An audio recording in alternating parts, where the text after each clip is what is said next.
Sa akong pagpamalandong, ang atong ebanghelyo murag tulo ka pagtulunan ang gibutang nga murabag dili kayo sila related. Ayaw hihatag sa mga iro ang balaang butang o ngadtos mga baboy ang mga perlas. Mo nay una. Ikaduha sa to, buhata ngadto sa uban ang inyong gusto nga ilang buhaton nganha kanimo. Common kay na siya, no?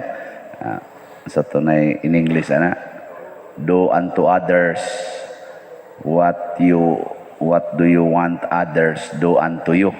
Ana, ang ikatulo nga ang daan kunos langit sigpit og lisod, nya ang daan sa impyerno lapad og sayon. Asa man taan ni mamalandong dugo pang kuslamok. Asa man ta?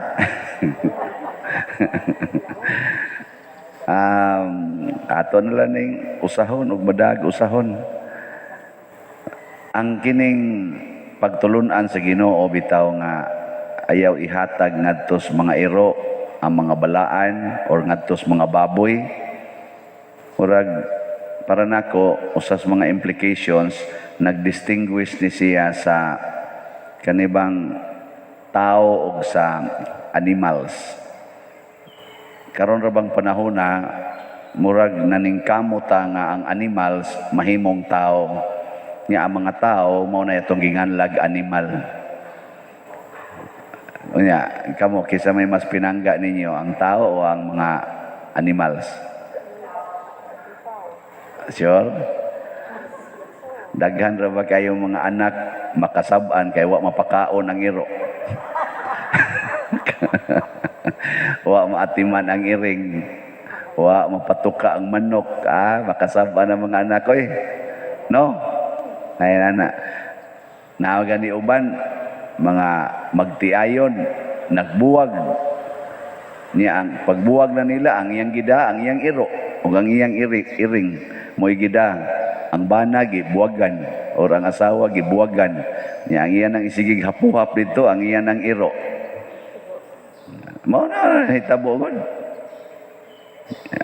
Ang mga iro naagi tangkal, niya naagid sila'y vaccine, naagid sila'y kana mga vitamins. Pero ang silingan way gihigdaan, sa padayon nas balay, sa tagai og higdaanan. Mao na siya. Nya nganong ingon ani man ta? Tungod kay nasayop na tog huna-huna apply ang kanang giingong do unto others what do you want others do unto you. Kay naman ko na istorya ana, ngano man ka nga mas pinangga man imong iro, gibuwagan man nimo imong bana, nya ang iro na may imong kuyog, kanang gagmayng iro ba nga daghang igbalhibo. Ingon siya, mas maayo man gud ang iro pader kay dili magsupak-supak. Ang bana bisag unsaon nimong sulti, murag yung animal di kasabot. Mas may pang iro kay makasabot. Ingon nimong sit down na yon. Nakumao ba? Mas buutan gid ang iro kay sa bana. Gusto man gud ta nga gusto ta ba nga ang buhaton sa uban ngan hinato kanang lipayon ta. Ana, lipayon ta ba? Mo sana nga mangita ta og kalipay. Nya kay may man kay ani mga hayop ug imo na nang matrain og maayo, may man kay na mulipay. Pakpakan maginag maayo kanang iro nga mulayat, mulayat nya imong ilabay nga tong bulag ukuron nya kwaon murag ihatod nga nimo kanang iro nga imong sabuongag basket diri nya mangumpra ngadto siyati. Mulipay ta pakpak ta ana. Pero ang bana nga nagtrabaho niya muhatag og sweldo, padinglan pa, ay man sumora din niya. Ay man kuan. Ang mga anak nga manghugas intaos plato, niya mabuak ang plato kay nabuhian, kasabad. Manglaba niya na mansahan or na bulingan sa sunrocks kay di kay ka maopang manglaba, kasaban. Musmus ko nang naong nimo labhanan o di ba ka mao laba? Dako naman kang tao. Ano bang di ta ka-appreciate ambot ka o taas o tiging kaitag standard sa gibuhat sa tao. nga di gyud mabuhat sa iro, di mabuhat sa manok, di mabuhat sa iring. Pero lipay kay tagnay mabuhat ang manok o ang iring nga puparihas na buhat sa tao. Mao nang nakaapan nato niya. Unsa may resulta? Maglisod tagsod sa langit. Kaayang makapasod sa langit mga igsuon, mauman ang atong paghigugma sa atong isig katawo. Wa may laing requirements. Unsay gibuhat nato sa atong isig katawo, mo'y makapasod sa langit. Nya kay kita ganahan man tang mubuhat og nindot ngadto sad sa mubuhat og nindot nato. Why langit? Kay matud pa ni Kristo, kung magbuhat mo og maayo, nya mabaslan sa mo og maayo, awa na, tabla na. Wala na mo'y mapaabot ditong gantis langit. Niya ka ng imong iro, og imo nang hagkan-hagkan mo, tilap man sa nimo. Imong asawa, hagki, di ba, tamparuson kagawa na sa kondisyon.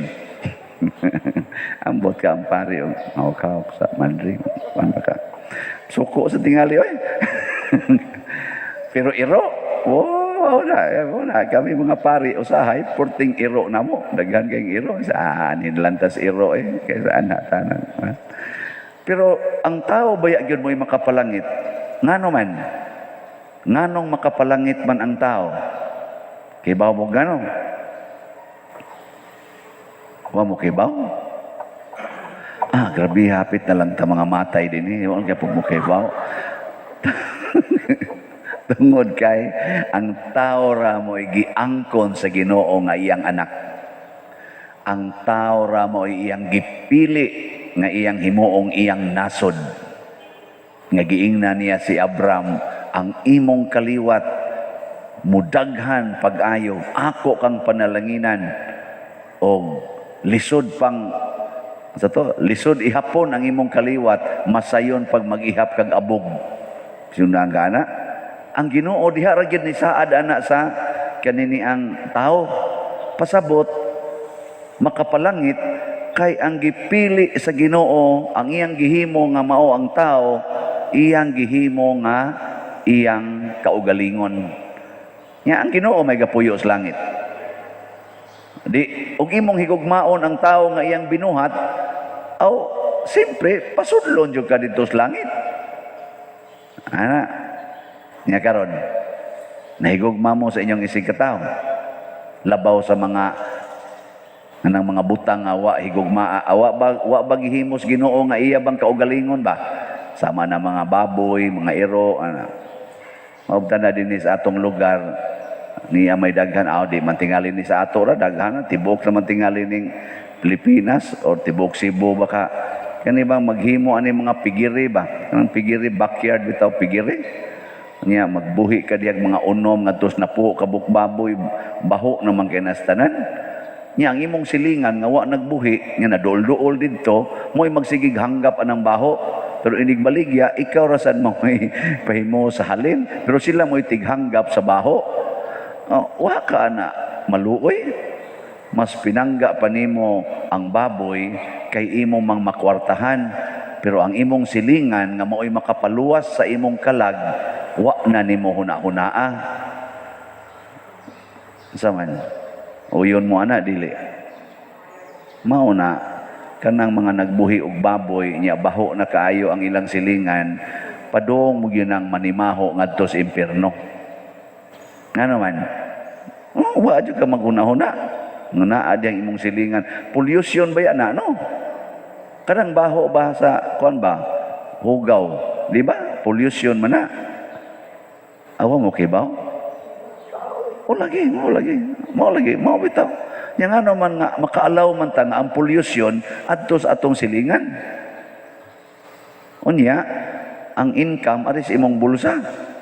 Sarang ba nang ibayad ang imong kunya og magkalisod pang imong silingan kay nadaot na sa pollution, ma-admit nag ospital, di pa gyud nimo tabangan. Nya muhangyo pa gyud imo pag yung interesan. Nya ang halin ra batos imong baboy nga nakapadaot sa iyang baga. Wa mo kay ba? Ug mao man na rin nahitabo.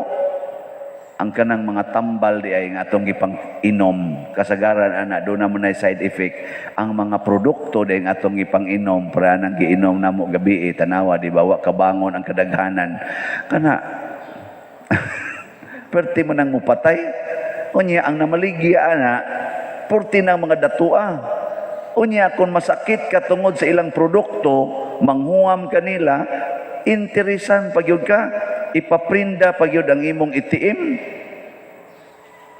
doble jud ayo ba nga atong pagdaog-daog sa atong isig katawo niya ang imong income diha mo imong ipakaon sa imong iro ipakaon sa imong mga pets ana atiman-atiman pa ng imong mga tanom diha nga kunuhay pinangga kay nimo imong tanom nga bisan pa og naay gusto unta gyud nga kana ganing mukaos bunga di gini mo pakanon kay wa ka kauyon kay ikaw ra jud kaon-kaon bunga ana bantay ka diha patay gyud ka na sa impierno ug mao ni nakapasigpit una si Abraham sa unang pagbasa gipakita ni ang gugma sa iyang isig katawo nag-away ang ilang mga tao tungod kay daghan na kay silang mga hayop mag-ilog na ba sa sibsibanan ingos Abraham di ta angay mag-away kana bitang ingon ana nga hunahuna nga di ta mag-away uy magbungol naman hinuon magdumot naman hinuon nya tanawa si Abraham